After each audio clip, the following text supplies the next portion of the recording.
Hello दोस्तों, zero lab में आपका एक बार फिर से स्वागत है।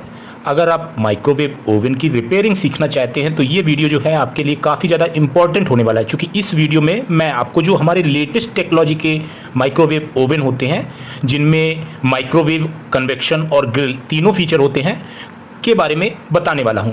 यहाँ पे इसमें कौन कौन से कंपोनेंट लगे होते हैं, कैसे वो अटैच होते हैं, कैसे वो ऑपरेट होते हैं, कैसे इसकी पीसीबी जो है उन कंपोनेंट्स को ऑपरेट करती है, सारा कुछ विस्तार से हम इस वीडियो के माध्यम से जानेंगे। तो यहाँ पे आप देख पाएंगे जो हमारा माइक्रोवेव ओवन है उसमें इतनी ज़्यादा वायरिंग जो है जटिल हमको दिखती है कि हमको ऐसा लगता है कि इसको हम आसानी से रिपेयर नहीं कर पाएंगे। वास्तविकता में ये वायरिंग जो है इतनी ज़्यादा जटिल नहीं होती है। यहाँ पर माइक्रोवेव ओवन की कैविटी के अंदर कैसे फूड प्रोसेस होता है ये भी हम अभी इस वीडियो के माध्यम से देखेंगे। यहाँ पे आप देख पा रहे हैं इसकी ये मेन पीसीबी है जिसको कंट्रोल बोर्ड कहते हैं।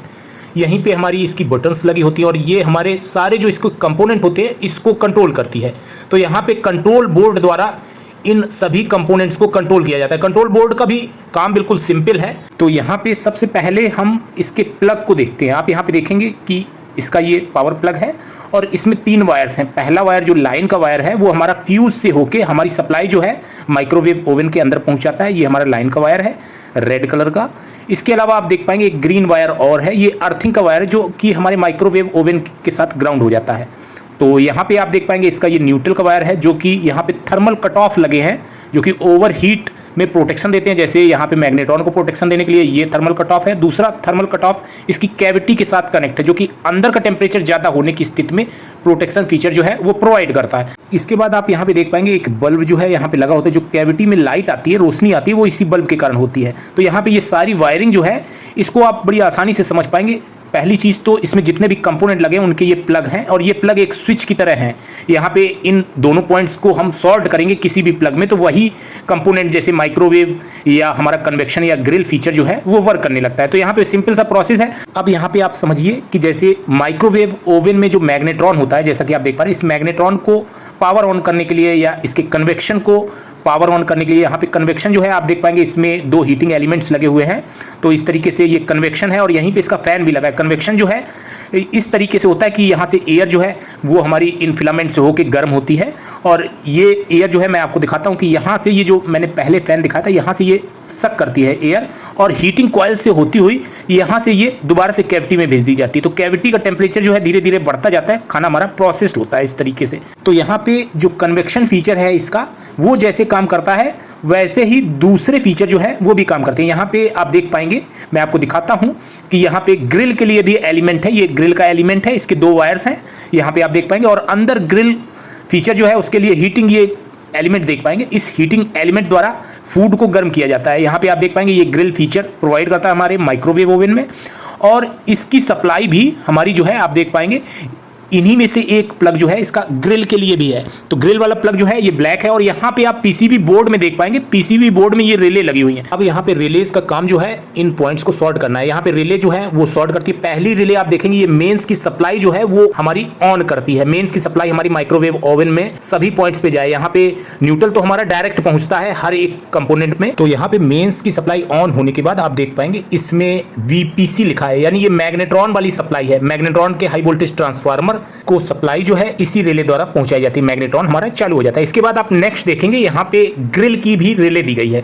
तो यहाँ पे ग्रिल के एक पॉइंट पे अर्थिंग जो है वो डायरेक्ट पहुंचती है। यहाँ पे ग्रिल की कॉइल आप देख पाएंगे और दूसरा जो ग्रिल का वो इन्हीं में से एक सॉकेट है जिसको ये रिले जो है शॉर्ट कर देती है, जिसके बाद सप्लाई पहुंचने लगती है। यहाँ पे कन्वेक्शन की ये रिले आप देख पाएंगे। तो यहाँ पे कन्वेक्शन का भी इसी में एक सॉकेट है। ये कन्वेक्शन के पॉइंट्स आप देख पाएंगे। न्यूट्रल जो है वो डायरेक्ट पहुंचता है। साथ ही आप देखेंगे कि यहाँ पे कन्वेक्शन का फैन जो है वो भी हमारी पीसीबी द्वारा कंट्रोल किया जाता है। यहाँ पे एयर जो है सक होती है और इस साइड से एयर जो है ये फेंकता है। तो एयर को रोटेट करता है यहाँ पे।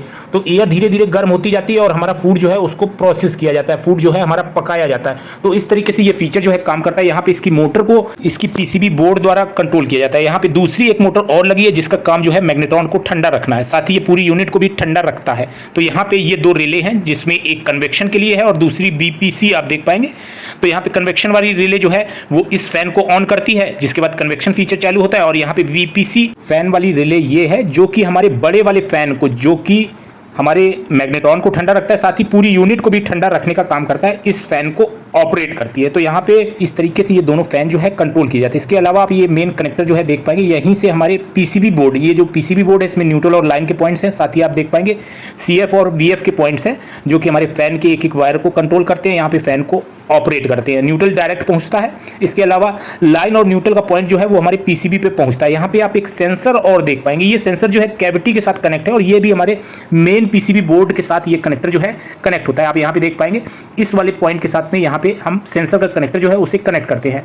तो यहाँ पे आप देख पाएंगे ये एक और कनेक्टर है जो कि हमारे डोर स्विच के साथ कनेक्ट है, ये डोर स्विच है और यहाँ से हमारा डोर जो है जब हम बंद करते हैं ऐसी स्थिति में इस कनेक्टर द्वारा सिग्नल जो है ये हमारी पीसीबी पे पहुंचता है। तो यहाँ पे प्रोटेक्शन फीचर जो है वो चालू हो जाते हैं, यानी इसका जो मैग्नेट्रॉन या कन्वेक्शन या ग्रिल जो है वो बंद कर दिया जाता है, यहाँ पे रिले जो है उसे ऑफ कर दिया जाता है। यहाँ पे आप डोर में ये पॉइंट जो देख पा रहे हैं, यहाँ से ये हमारे स्विच को प्रेस करता है, जिसके बाद स्विच जो है उसके पॉइंट जो है वो शॉर्ट होते हैं, जिसके बाद ये रिलेज जो है इनको बंद कर दिया जाता है, पीसीबी बोर्ड सेंस कर लेता है और सारे प्रोटेक्शन फीचर जो है वो चालू हो जाते हैं। यहाँ पे आप एक और ये स्विच देख पाएंगे, इसमें काफी सारे वायर्स हैं जो कि इसके अंदर टर्नेबल जो ग्लास प्लेट लगती है उसके मोटर पे, और साथ ही इसके जो बल्ब आप देख पाएंगे, ऊपर जो बल्ब लगा था मैंने दिखाया था जो अंदर लाइट जो है वो देता है, उसको ऑपरेट करने के लिए यहाँ पे आप एक और इसी तरह का स्विच जो है देख पाएंगे। तो यहाँ पे जो वायरिंग में कनेक्टर लगे हुए हैं इनको आपने जान लिया होगा, इनका काम सिर्फ वो कंपोनेंट को चालू करना है। यहाँ पे पीसीबी बोर्ड पे न्यूट्रल और लाइन के पॉइंट्स आप देख पाएंगे, इस पे हमेशा सप्लाई जाती रहती है, क्योंकि पीसीबी बोर्ड पर अगर सप्लाई जो है वो नहीं पहुंचेगी तो दूसरे कंपोनेंट को कंट्रोल कैसे किया जा सकता है। तो यहाँ पे पीसीबी बोर्ड पे हमेशा सप्लाई जाती रहती है। तो अगर microwave oven dead condition show करता है तो ऐसी स्थिति में सबसे पहले हमको जो इनपुट सप्लाई में लाइन में एक फ्यूज लगा है इससे टेस्ट करना होता है। ये फ्यूज अगर खराब होगा तो हमारा जो सिस्टम है वो पूरा डेड हो जाएगा। इसके अलावा आप यहाँ पे देख पाएंगे एक हाई वोल्टेज डायोड यहाँ पे लगा है और एक हाई वोल्टेज कैपेसिटर यहाँ पे लगा है। तो ये इसके मैग्नेट्रॉन के मेन कंपोनेंट्स हैं। यहाँ पे ये हाई वोल्टेज कैपेसिटर और डायोड के अलावा आप यहाँ पे देख पाएंगे एक हाई वोल्टेज ट्रांसफार्मर लगा है। तो यहाँ पे आप देख पाएंगे हाई वोल्टेज ट्रांसफार्मर की कई सारी वाइंडिंग होती हैं, यानी 3 वाइंडिंग होती है, जिसमें हाई वोल्टेज वाली वाइंडिंग का एक वायर जो है इस ट्रांसफार्मर के साथ अर्थ होता है। तो यहाँ पे ये ट्रांसफार्मर भी हमारा बॉडी के साथ अर्थ है। तो यहाँ पे हाई वोल्टेज का ग्राउंड जो है वो हमारे माइक्रोवेव ओवन की बॉडी के साथ अर्थ होता है और जो हाई वोल्टेज वाला पॉइंट है वो हमारे मैग्नेट्रॉन पे जाता है, जहां से माइक्रोवेव जो है वो उत्पन्न की जाती है। इसी तरीके से माइक्रोवेव ओवन में ग्रिल फीचर, साथ ही आप ऊपर देख पाएंगे कन्वेक्शन फीचर जो है उसे ऑपरेट किया जाता है। तो सिंपल तरीके से ये सभी प्रोसेस जो है इनको ऑपरेट किया जाता है हमारे मेन पीसीबी के द्वारा। साथ ही आप यहाँ पे देख पाएंगे कि इसमें थर्मल कट ऑफ जो लगे हैं उनका काम हमारे मैग्नेट्रॉन को ओवरहीट होने से बचाना और हमारे कैविटी यानी अंदर जहाँ फूड प्रोसेस होता है उसको ओवरहीट होने से बचाना होता है। तो ओवरहीट होने की कंडीशन में ये दोनों स्विच जो है ये ओपन हो जाते हैं, जिससे कि न्यूट्रल जो है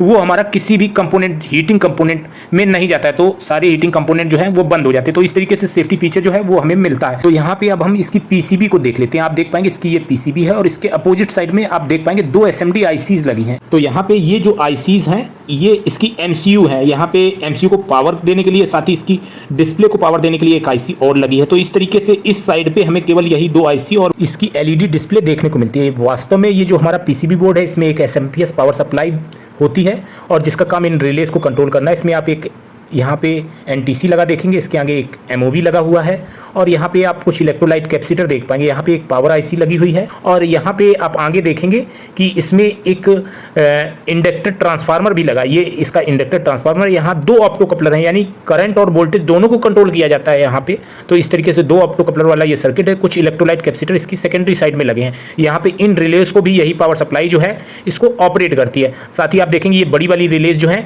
इनको भी ऑपरेट किया जाता है, तभी हमारे माइक्रोवेव या कन्वेक्शन या ग्रिल के स्विच जो है उनको ऑन ऑफ किया जाता है। तो ये रिले एक तरह से स्विच है। अगर ये रिले जो है ये ऑन ऑफ नहीं होती तो ऐसी कंडीशन में हमारा पीसीबी बोर्ड जो है उस पे हमें न्यूट्रल और लाइन के पॉइंट्स पे सप्लाई चेक करनी होती है। अगर सप्लाई आ रही है तो पीसीबी बोर्ड में ही कोई फॉल्ट है। यहाँ पे ऐसी स्थिति में हमें पीसीबी बोर्ड को चेक करना होता है। यहाँ पे आप देख पाएंगे कि ये जो हमारा पैनल है इसमें आगे टच पैड है, ये टच पैड है एक तरह से। और अगर ये टच पैड काम नहीं करता है तो ऐसी कंडीशन में हमको सिंपली इसका जो रिबन है, आप यहाँ पे एक रिबन लगा देख पाएंगे, इसको हमें निकाल के और इसे साफ करना होता है। तो जनरली हमारा टच पैड जो है वो खराब नहीं होता है और अगर उसको हम क्लीन कर देते हैं तो वो ठीक हो जाता है। तो अभी हाल ही में मैंने माइक्रोवेव ओवन के high voltage diode, capacitor, transformer और मैग्नेट्रॉन को कैसे टेस्ट करते हैं इस पर वीडियो डाला है। अगर आपने वो वीडियो नहीं देखा तो उसको जरूर देखिए, वो आपको माइक्रोवेव ओवन की रिपेयरिंग में काफी यूजफुल होने वाला है। वो वीडियो आपको यहीं पे शो हो रहा है राइट हैंड साइड, तो उस वीडियो को आप जरूर देखें। आज की वीडियो में इतना ही। Thanks for watching, have a nice day.